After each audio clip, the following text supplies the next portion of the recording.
Yeah, and I feel like a lot of business owners are like, "Oh, I rank for my name." It's like, well, congratulations, but if I'm looking for a plumber, I don't know your name. Like I'm looking, Right. I'm looking for emergency drain repair. I'm not looking for Bob's Plumbing.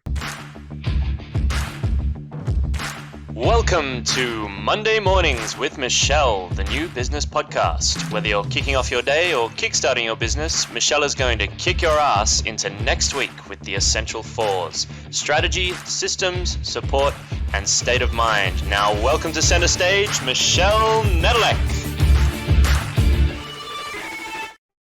Hey there, peeps. This is Michelle Nedelec, and I am super glad that you're here with us today because I'm here with my most amazing guest, Steven. Steven, thank you so much for being here with us today. Oh, thank you for having me. And I like that you said peeps because that harkens me back to when I lived in New York in a very small, rundown Catholic community. And everyone thought they were OG gangsters. And so we'd call them homie and dog and peep and stuff just to get on their nerves. It was Yeah, it's totally me, gangsta. No, 90s kid, right? Like it just comes out. I can't help it. right? So no, Awesome. I'm So, happy to be here. oh, we're glad to have you. So, give us 5,000 foot view of who you are and what you love to do. Yeah, the 5,000 foot overview.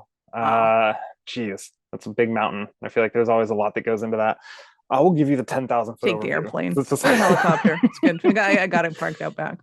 okay. I'll take the space shuttle. We'll see how broad brush we That's a can get little this, high. right? No, I was a firefighter for 10 plus years, and now I do digital marketing. So digital marketing is like this very nebulous idea, right? So there's like a million different avenues that people say they're digital marketers. And for myself personally, what I do is I create offsite content. So it's press releases, news articles, blog posts, video for YouTube, Vimeo, UBC, audio for podcast directories and infographics. And that's a lot. That's a big mouthful. You get thirsty in a minute here. And then we do the flip side of that because what do you do when you have a bunch of content? You have to put Most it people, somewhere. nothing. Yeah, it has to go somewhere, right? So we Right. do the other side of the coin, which is distribution. So Nice. we put that all that content in 400 plus media sites, and if you buy a really expensive package, and I say that tongue in cheek because I think it's funny, but our premium includes distribution to like it includes distribution to Yahoo, Bloomberg, and a bunch of other major sites. So that's the spaceship overview. Nice. You're probably one of the only guests that I have that they're going to have to change from fast forward into slow mode. What you just said, but that's okay. That's the joy of having a recording is he can I play it over and over and over again and figure out what he just said. I talk fast. It's not Right. You is New Yorker. I is New Yorker. Listen here, It put in the reminds me of one bag. time when I used to do we used to do logistics for a company and I had somebody from New York and somebody from Louisiana on the call and I had to translate for the two because they were like, I'm sorry, I just tuned in for out for 5 minutes. Can you just kind of debrief what he just said? That's so good. It's true though. I talk a mile a minute, and it's just it gets away from me though too. Like I mish my words together. It's like the Jack Black Panda Kung Fu fighting movie, Kung Fu Panda. I always call it Kung Fu Panda because I mishmash the letters in. So Your syllables get ahead of they themselves. do. They really do all the time. I throw them in the front of them. It's the Okay, worst. so you're probably the only. That's not true. You're the second fireman I know, um, and the only other one I know is kind of my parents' age. So I'm sure his experience of firefighting was completely different. But I have to pick your brain and find Yeah. out one, why did you pivot into the whole digital marketing world from that? But what was the coolest part about being a firefighter? Uh, I think the coolest part of being a firefighter, we'll go there first, is the community. Yeah, like you hang out in the firehouse with your brothers and sisters, and like we're busy. Like it's not like TV firefighters where like you're hanging out in the brown chairs waiting for a call to go out. Like we are busy nonstop all day. Like we're our own janitors, we do our own logistics, we do all of our maintenance. Like we are busy, and if we're not doing that, we're training. So it's like super busy. But someone calls 911, we go out, we fix their day, we come back and we hang out, and it's everything's always different. And I like the autonomy of it. Like as a firefighter, I would get to go and it was my decision on what's best. Like I would walk into any scenario and take limited information and say, this is how we're going to solve the problem. And even if I was wrong, as long as I could articulately say to my captain or whoever else was in charge, like, I did X, Y, and Z because I saw X and I decided that this would be the best course of action. Instant grace. Like, cool. Like, you thought it through and you came to a logical conclusion, and it wasn't the right conclusion, but it's not like you were just like throwing noodles at the wall and that's how you got there. Like, as long as you were making, I don't want to say adult decisions, but like well thought, concise, like you are making a plan. If you could defend that and be like, hey, like I saw this and this is why I did it, like you can do whatever you want. I thought that was just phenomenal. Just the autonomy that gave you and the responsibility that you're able to say, hey, like your insides are coming outside and they're not supposed to be there. We're going to take you to this hospital. Like, I don't want to go there. Like, well, tough for you because this is the appropriate one. Like, I'm not taking you. Not a whole lot of options here. Not a whole lot of time to deliberate. I'm like, I don't think you need to go to the hospital. Your knee hurts and you're lonely, and that's why you're calling. Like, get back in bed. Like, Aw. Yeah. Did you get a lot of people calling just because they were lonely? oh yeah. Old people. Really? Yeah. You know, they've got like toe pain all day long, and it gets like 10 o'clock at night, and now they're going to bed and they're scared because they're alone, and they just kind of like want someone to talk to and tell them they're okay. And you're like, oh, Aw, that's so sad. yeah. I mean, it's Yeah. nice that they have call, but I mean, I'm thinking you have, more emergency type situations to be addressing right now. Yes. Than that. Yeah. The actual emergencies is significantly less than the amount of calls that we go on. Wow. And then the reason why I got out, I mean, strap yourself in. I'll talk really fast, so it won't take that long. But yeah, 7-point seat harness here. Exactly. No, so my journey through firefighting has been rocky. Like, I was hired on, then a year and a half in, we didn't have funds for me, so I was let go with another guy, and then I got hired back on. Then a year and a half later, I was let go again, and then I was like, "This is crazy." Like, my Right. idea of a like pseudo government pension job that would be there for me forever, like provide for my family and not have to worry about it. Like, I show up, I get a paycheck, and like life is good. It doesn't exist. Like, this is crazy, and I need to take control of my own future. I went from being a single guy to married with kids, and my values change. And I was like, I need to make certainty for myself. And so I got into entrepreneurship, and I did fix and flip real estate. I sold Kirby vacuums door to door for a hot minute. I sold life insurance over the phone. I mean, you think of something, and there's a good chance I've done something similar in that field. Like, my resume looks like a hot mess. I'm like, why do you have 17,000 jobs in 7 months? I'm like, Trying new things. Yeah. Experimenting. I tried this and it sucked hard, so I did something different. Right. Eventually, they had money for me again. Like, hey, you want to come back? I was like, of course. Like, I love picking grandma up off the floor and fixing my diabetics. Like, why wouldn't I? Right? Like, let's cut some people out of cars. Let's go. And again, like, values from being a young single guy to married with kids, my values of what I wanted life to look like changed, because firefighters don't have statistically long lifespans post-retirement. Like, they live 5-10 years and that's it. I was like, I want grandkids. I want great grandkids. Like, this is a hazardous job that gives you like 12 different types of cancer. So let's work my way out of it. And going back on the experiences that I had and the failed businesses and everything I could think of, like, I took every marketing course I could think of because the other businesses that I started had failed. I was like, the common thread is my marketing sucks. So let's fix that. Right. And I got really good at that. And I realized, oh, well, why don't I just do marketing instead of like trying to do my own thing? So started doing that on the side. And then COVID came through and I got COVID and I got better. And they're like, hey, you have to have this vaccine to keep working here. I was like, I'm not really at risk anymore, though. Like, why should that matter? I'm not spreading it. I'm not getting it. I've already had it. I'm not at risk. Like, I'm not a vulnerable population. I'm young and I'm healthy. And they're like, well, it's either your principles or your job. And being the principled asshole that I am, that's how I label myself, I obviously chose my principles. So as of January 30th this year, I moved from full-time firefighting to full-time digital marketing. So yeah, welcome to Crazy Town. We're glad to have you here.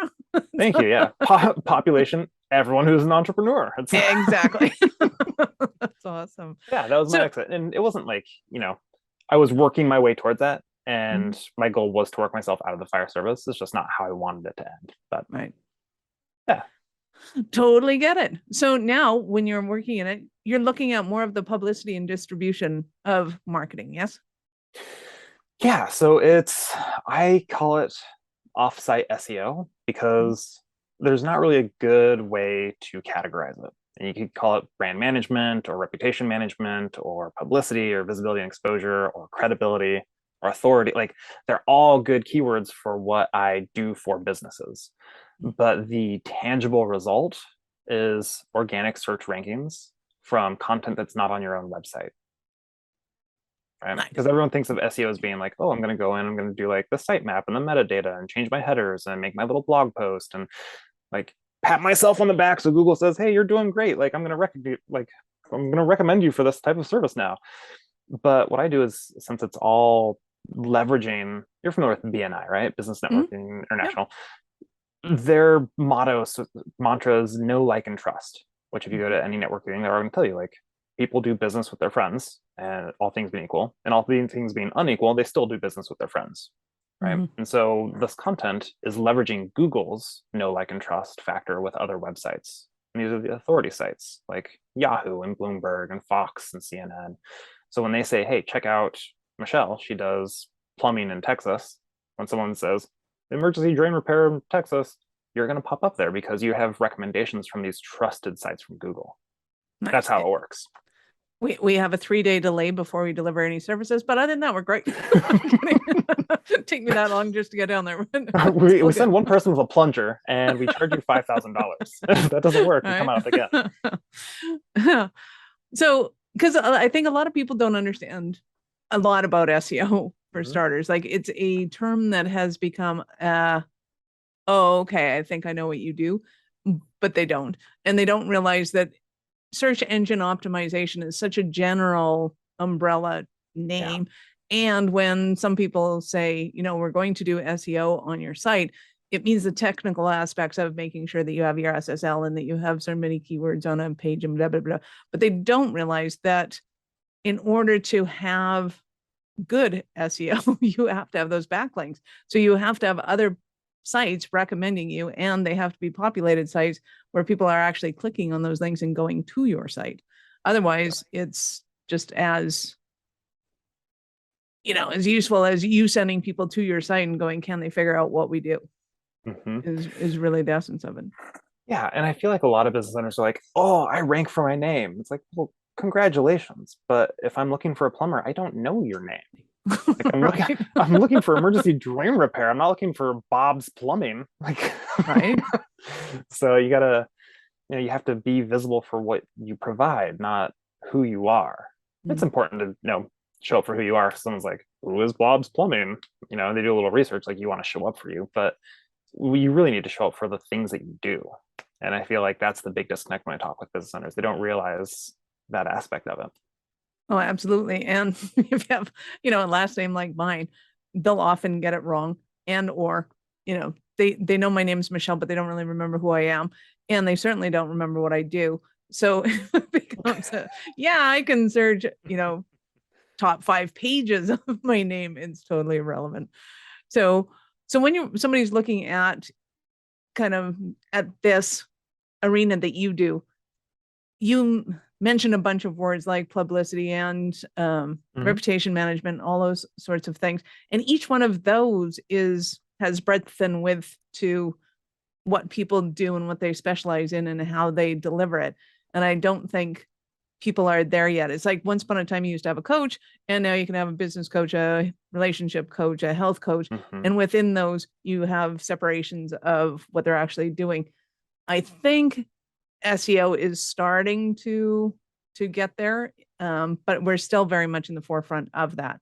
So when it comes to kind of reputation management, to me means you have the ability to go to other sites and take down things that are nasty or things that aren't true or whatever, or archaic. But that's not really what you're talking about either. You're talking about making sure that somebody's getting kind of on top of their specialty. Yes? Yeah, and you drown out the noise, right? Like, so if you search women's wellness coaching Bellevue and the Googler, and anyone who's listening, please do, right? You're going to see my client all over that front page. Her name's Georgie, and she's sometimes in the map pack, sometimes not, because rankings fluctuate on the day. But you're going to see like probably something from Yelp. You'll see like 3 or 4 news and blog posts from third-party site sources saying, hey, check out Georgie, she does this. You'll see her own website. You'll see one of her competitors LinkedIn, and you'll see another competitor's like regular website, and that'll be the whole front page. And so that's what I'm talking about, like reputation management, visibility, credibility. So when you go and you're searching this and you say, who is the most authoritative, credible coach that I'm looking for in this area? Like, it's obvious, right? Like, I'm going to go with the person who not only says that their site's really good, right? If you go to my site, I'll say I'm awesome. If I go to Michelle's site, Michelle's going to say she's awesome. If I go to your site, pretty sure you're going to say you're awesome. But when I have Yahoo say I'm awesome, and Bloomberg say I'm awesome, and all these other third-party sources, who's more credible? And I dominate that front page, right? We go back, and I'm going to talk about like Google's inherent trust factor, because I think this is important. In the dawn of civilization, when the internet came around, right, and you load it up and you hear the right, the whole thing, and you get on there, you finally say, hey, Google, right? I had experience. I was there at the dawn of time, right? You go into Google and say, Google, tell me how many bugs are in Africa, right? I'm curious, tell me, Google. And Google would say, hey, here's 5 websites that will tell you what you want to know. And you'd click on those websites, you'd do your research, and that'd be great. Google has followed Facebook and Instagram and all these social platforms and realizing that data is the currency. It's important. And so now I say, hey, Google, how old's the queen? Google's going to tell me. Google's like, hey, queen's 98 or however old she is. I don't know. It's the example I use. I should know. But Google will tell me. I don't have to go anywhere else. Google will say she is X years old. And they'll say, do you want to know how Prince Henry is? Do you want to know where Princess Diana lived? Like, Google tries to keep you on Google, right? There's little drop-down boxes now. And then like suggested searches. Maybe you want to know this? Maybe I can answer a different question for you. But the primary goal has stayed the same, in that Google wants to give you the best sources possible. Because if they give you crap sources, you're going to go to DuckDuckGo or Bing or Yahoo or someone else. And so Google's giving you the best content that it can find to answer your question, right? But Google's like Amazon. Amazon doesn't make the shoes, doesn't make the jeans, they curate it. And Google curates the content. So how does Google decide what's the best content? And it goes from who they trust. So every website has a domain authority factor, DR, from 0 to 100. Now most business owners have a website and it's somewhere between 0 and 30, right? Which means Google doesn't really know you, doesn't really care about you, doesn't really trust you. Yahoo Finance has a domain authority of 92. Bloomberg is 94. If they put something out, it's borderline gospel. Google says, yes, I 100% agree with what this person's saying about X, Y, and Z. They're an authority, right? So that's how you cut through that noise there, because yeah, I can have a blog and I say, hey, check me out, I'm cool. And Google goes, cool story, bro. But having someone else say that puts me above them. So as a consumer now, when I go into Google and I say, Google, show me something cool for this product and service, and I get a list of things, I skip the paid ads, like 95 to 97% of the population, because we all know they're patting themselves on the back, right? Again, I think I'm awesome. I'm telling you I'm awesome. We skip that and we say, Google, who do you trust to answer my question? And so having third-party sources say, check out Michelle, check out Michelle, check out Michelle. And I have Michelle's website and I have more of them. Check out Michelle. Here's her video on YouTube. Check out Michelle. You become credible authority and you have that visibility, and everything follows that. And so going into how Google works now, because I think this is another, like the other factor of it that's important. And caveat, I'm going to tell you that if anyone tells you to know how Google works, they're full of shit. Am I allowed to say that? They're full of crap, right? I like to swear first and then ask because I think it's funny.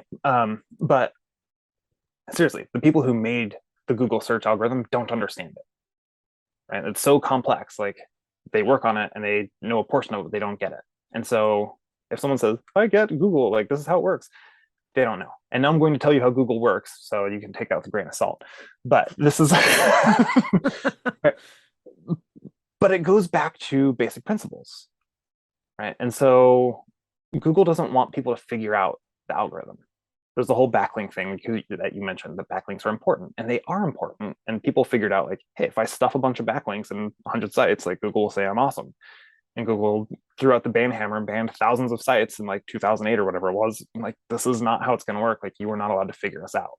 And so they've moved to reputation and brands and figuring out, like, how do people find content valuable? And they base that off of it. And this is why I live in the visibility realm, right, of news articles and press releases and like authority blogs and YouTube, like these high search, high volume places that have authority. Because Google tracks everything, right? And so they know that Google says, hey, all these people are talking about you. That's step number one. Then it goes to your website. And we all have Google Analytics or some sort of analytics that tracks people clicking. Well, Google tracks it and says, people are going to your site, right? They're finding you. They think what you have is worthwhile to check out. Within that, Google checks out the traffic. Is it a bot that screams through your page? Are people reading your content? Are they clicking your links? Are they like spending actual time in your stuff, right? If you have a phone number associated with your business, we all have phones, 70% of the world uses Google phones. Google tracks the phone calls to it. We all have location services. We don't like to acknowledge it, but we do. If you have a physical location, like you're a dog groomer or a vet or a chiropractor, whatever it is, people go to your office. Google tracks that and says, people are finding this valuable, right? It goes to social. Are people leaving reviews? Google says that's valuable. Brand searches, right? Steven's SEO versus Bob's web dev, right?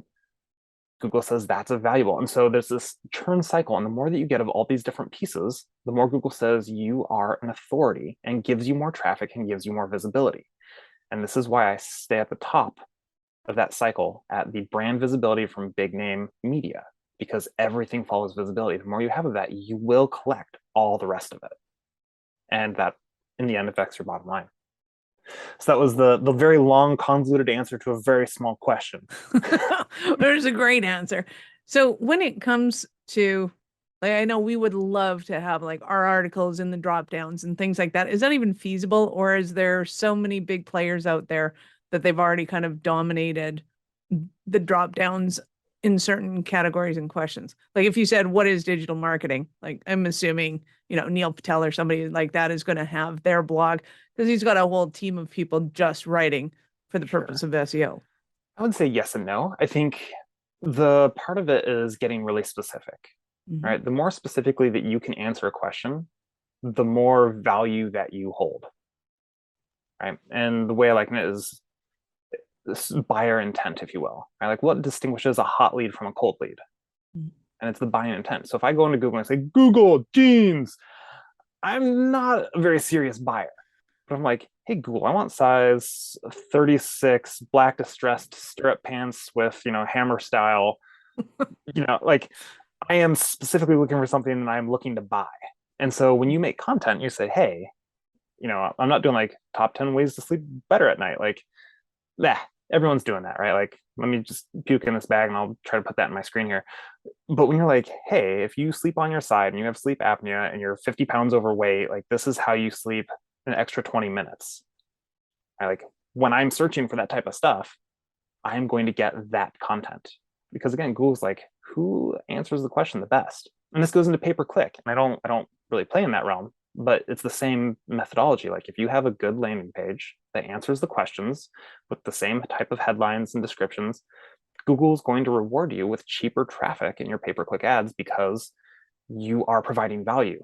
And that is Google's game, because Google again knows if they provide you the value, you will come back. And that's all they want. They want you to keep coming back. Very cool. So when you're working with somebody, what does that look like? What are you looking for first? What do you want them to have ahead of time? Yeah, they need to have a website, number one. That's important because I can make these articles and put them out there, but they have to point somewhere. And ideally they point back to your website, right? So that's the big thing. I don't do any on-site work, but your site should have its SSL. It should be optimized for all devices, right? There's that foundational level of SEO work that goes into a website that should be there. Aside from that, when someone says, this is great, like I want to be on Bloomberg and Yahoo, and caveat, like I just have to mention this because I think this is crazy, but Bloomberg used to sell one article you could post on there for $100,000, or they could write the article for you for 125 grand. Just like a couple years ago, they were quoting like 50 grand for an article. Like getting on Bloomberg, because they know that like being on their authoritative site holds massive value. Even if people don't read it, just being able to say like, I was on Bloomberg, and the trust that comes from Google of being on Bloomberg, like huge. And so our distribution includes Bloomberg, and it's significantly cheaper than that. But That's just saying, like, It's only that's like the 98,000. value is there. It's crazy, absolutely crazy. All right. No, I charge $5,000 for Bloomberg and Yahoo and a bunch of other places, but it's a steal. Anyhow, At the point of this recording, do not hold them to that. friend discount, $30,000. No, sorry, I got off track. Podcast lasts forever. Careful what you say. Yeah, right. But no, where were we going with that? Sometimes I distract myself there. What does it look like working with you? What do Yeah, they need thank to you. have? So So because they I'm have to have a assuming that website. the way you would publicize a plumbing company is going to be different than the way that you would, a digital company. Yes and no. So when someone says, hey, let's do this, then I sit down with them in the next 1 to 3 days, and we have a big spreadsheet thing that I work through with them. And we go over their products and services, the locations they want to show up, the benefits, solutions, issues, FAQs, and we take all of those things, and that's how we get those keywords for that SEO angle type thing, right? That buying intent. So I sit down, we do that, and then I get visual assets from them. So their logo, if they do construction, be like before and after pictures or other stuff. And if they don't have that, then I can source stock photography. That's not an issue. But I get visual assets, and then after that, it's hands off. The owner gets to walk away, and then once a month, they'll get a report like, hey, your visibility is improving. This is what we're doing. This is how we're working on it. And for me, what that looks like is we create the blog articles, the news articles, the press releases, the infographics, the videos, the audio, and then the distribution of it. And creation takes about a month. Distribution takes about 7 to 10 days, and Google takes about 48 to 72 hours to say this person's an authority and actually switch rankings. Wow. And we do that Speedy. month after month. We just chunk off the next product or service, and then either the same or different location, and we'll just lather, rinse, repeat. And in about 6 to 8 months, you become an authority figure in that area, that community. And like you said, like it looks different for different people, right? So a plumber, I'm gonna do like tankless hot water repair, and for a painter, I'm gonna do deck and sidings, and like it switches out, but creation and distribution all works the same, and it's the same mindset of what do you offer, what do you provide, where do you do it, if you do it in a location. I mean, I've done e-products before, and it's the exact same thing. But yeah, that's the how. Very cool. So give us an example of a Cinderella story of one of your clients. Yeah, so I have a health and wellness coach, and second campaign we did women's wellness coaching in Bellevue. And if you throw that in the Googler, like I said earlier, like she's just all over the front page there. But we've had a soundproofing company up in Canada, and they were clients for multiple years. And you can do any combination of like Western Canada soundproofing or Calgary soundproofing or Vancouver sound, like whatever it is that you're looking for, they're going to show up all over the front page. Nice. And I love that. beforehand, they didn't exist. I mean, they existed, but like their digital footprint was non-existent. They weren't in the map pack, and they went from being nowhere to being a 3-pack, and then turned into 1-pack of Google saying, this is really the only soundproofing company that you should work with. Like Wow. They didn't give them the option of 2 other businesses to look at. And like, check out these guys. They're the authority. So very cool. So what are some of the stumbling blocks that somebody might be having and thinking, oh my God, Steven, I need you so badly? Yeah, one is, I would say, instant gratification, right? Like what I do is a long-term play. Sometimes we hit it out of the park on a certain campaign, you get instant results, but like I said, like 6 to 8 months is where we see that snowball effect of stuff. And so right, but the stumbling blocks that they're having are that they're not showing, they Google themselves and they don't show up. That's a problem, because Google knows who you are and they know that you're probably interested in yourself. Yeah, right. Like, so if you don't show up when you Google yourself, you got issues. And I think that's another thing is people don't realize that if you Google me and I Google me, I'm going to get totally different results than you do. Mm-hmm. Yeah. So I'll use like an incognito window, so it doesn't have like the other data stuff in there, and I'll Google them, because if I have been on their website, I'm using my other browser, Google's like, hey, you keep looking at the site, like I'm going to show them to you. Right. So I'll use a separate browser to pop it up and be like, no, I'm invisible. No. Oh no. Yeah. Like I talked with a guy who does dumpster rentals, right? And I was like, hey man, your website's not working properly. They're like, what do you mean? And I was like, well, like, what's the point of your website? It's to show up, right? It's like, oh yeah. It's like, well, you don't. But it's not working properly. If I'm looking for Bob's dumpster rental, yes, I will find you. But if I am 99% of the population and I'm looking for a 15-foot yard dumpster for construction in Renton, you don't exist. All right, that's how you're supposed to show up. Wow. I need And this I'm problem assuming too that solutions. most people don't Google themselves, period. No, I mean, Googling yourself, it's fine, right? And that's where the reputation management comes in. Is like you have like some bad reviews or some bad articles. Like, yeah, it's easy to drown those out with new articles and stuff, right? Push it to Mhm. page 7 and no one's going to see it. Yeah, it exists, but no one's going to be scrolling through there unless like they're not going to be a client anyway, right? Like Right. even the best product on Amazon has a 1-star review. You can't get away from it, but you drown it out by all the good stars. And it's the same thing with this, right? Like you want to have your name out there for your products and services and that you do good work. This is how you do it, right? Drown it out. Very cool. And is there kind of a strategy to what somebody might be thinking as to kind of where they want to be seen? Or is it kind of as long as they're seen, it's all golden?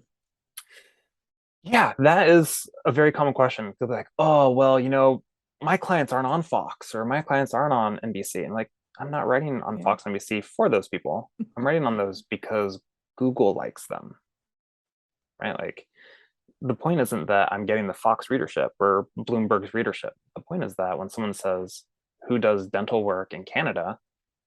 And they see 5 different articles from trusted news authority sources saying, hey, check out Steven who does this. That's where your credibility comes in. And Google says, yeah, I know who does that. It's this guy. And like, that's why. And so that's like the some of people when they think of like a certain news thing, or like, oh, I want to be in my local, Courier Herald. I'm like, it doesn't matter. I like don't try to complicate the situation and get your ego in there. Like I'm not doing it just for that, because while it's made for human consumption, it's not made for human consumption. My whole goal is that Google recommends you. So when someone from your community or outside your community is looking for you, you show up. Not that you're getting that reader from your magazine. Got it. Well, and you're going to be directing them anyways on your site going, hey, I got an article on Fox, go check it out. You're going in Fox specifically to go check it out, as opposed to randomly coming across it and coming back to me. Yeah. Cool. Yep. So like Awesome. I have a painter client that just came through with a premium distribution. And it's like, hey, I'm looking for Seattle siding painting. They show up from the Yahoo thing. It's like, oh, there they are. That's how it works, right? Like authority. Very cool. So I know listeners are going to want more from you. How did they start their journey with you? Yeah, so you can go to my website that's being under development. So it might look really great or might look kind of terrible, depending on how you find it. But it's Ocelot, Ocelot, and then Traffic, Traffic. And it's together. So there's 2 T's, ocelottraffic.com. And that's there. And I'm going to drop I was going to leave my personal email. I don't know if I want to. I will. Why not? You can reach out to me. I'll take it. The number 1, and then my name, Steven Lentz @gmail.com. So very cool. Hit me up and be like, hey, I want to schedule time to chat, email or not email, but I want to Zoom call, and you can show me what you do, why you do it, how you do it, and I'll pay you money to do it for me, and we'll move on from there. And I will make you show up on the Googler. Awesome. I love it. So I got to ask you, at what point in life did you know that you're especially kind of crazy enough to think that you could become an entrepreneur? You kind of went into that story, but what was it that you said, yeah, entrepreneur is my way, as opposed to, a different career path or something like that? Yeah. So I mean, going even farther back, I was like, hey, growing up, I was like, I'm going to try a bunch of different things. And when nothing works out, I'll be a firefighter. Like that was my literal thought process, word for word. And it's just, I mean, not great, right? I told them in a post-college, working a church youth group as a high school intern for the youth program. And he's like, you should be a firefighter. And I told him, he goes, don't ever lead with that in an interview. He goes, that's terrible. I'm like, I know, right? But I feel like my journey into that really came from the realization that I needed to make my own way for security, right? To make my own goals and ambitions and dreams come true. And that my dissatisfaction with multiple W-2s and all these other things that I've tried and done, like, just didn't get me where I needed to be emotionally, spiritually, and being my own boss and taking control of my own destiny really, I think, was the solution I needed. And so it wasn't necessarily like I am awesome and I'm going to do this thing and I'm going to be successful. It's like I looked at life and said, I have 17,000 choices, and I really think that this one is going to get me where I need to be. Going from, when I walk into a scene as a firefighter and I think, here's all these variables, here's all this noise, here's all the data that I can consume at one point in time. What is the best solution to this problem? There's a thing called recognition prime decision making. And military first response, we do really well with this type of information. And what it means is that when we take a problem, the way that we see it is very different from how other people see problems. And we look at it and say, okay, I have this issue. And I look at my experience and I say, can I expect a reasonable outcome following the things that I know to get the desired outcome? If yes, proceed with course of action. If no, reassess, reevaluate, take the next thing. Will that get me where I want to go? Yes or no? And so instead of this like paralysis by analysis type of thing, or analysis paralysis, we are able to move quickly because we're not like sitting and churning of what about X? What about Y? What if I do this and that? It's, will this get me there? Yep. Nope. Move on. Yep. Nope. Move on. Yep. Nope. Move on. Yep. Okay. I'm there. And that's how it goes. And I wish more people ran their businesses that way. It's nice. It's also sometimes bad because I look at a product or something like, hey, you should buy this for your business. I'm like, I see how it's valuable. Yep. I'm in. Credit card. Like, no, it's, will this get me where I want to go? Yeah. And so many times it's like, oh, well, it might. That's not a yes or no. Yeah. So that's a RPD. It's cool. It's a very unique way of doing it, and it's how I approach my stuff, and it's how what I do works. Right? Like I know that by getting visibility on all these high authority sites and multi-channel, right?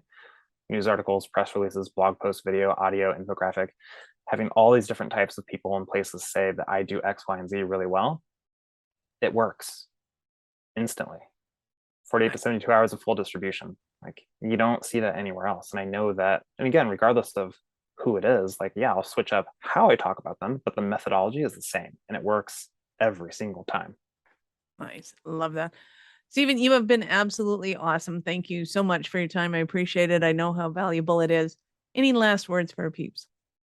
Just really thirsty. I talked a lot. No, yeah, awesome.